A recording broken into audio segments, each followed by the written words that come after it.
درانه کتونکو السلام علیکم. زه محمد سلمان همدرد د حق غږ پښتو چینل خبري لنډیز کې ستاسو قربا اوس تاسو پام را اړوم د مهمو خبرونو لنډیز.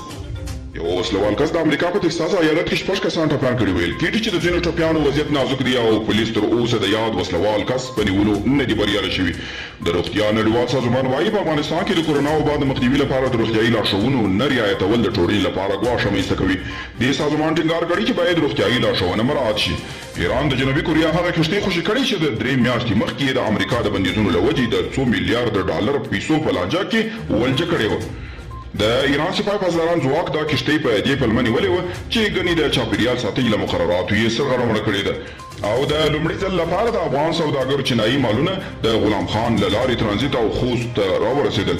د خوست د ګمرک رئیس محمد حکیم سرتیري وویل چې د لومړي ځل لپاره د چین هیواد څخه د کراچي بندر له لارې ترانزیت مالونه د غلام خان له لارې خوست ته راورسېدل.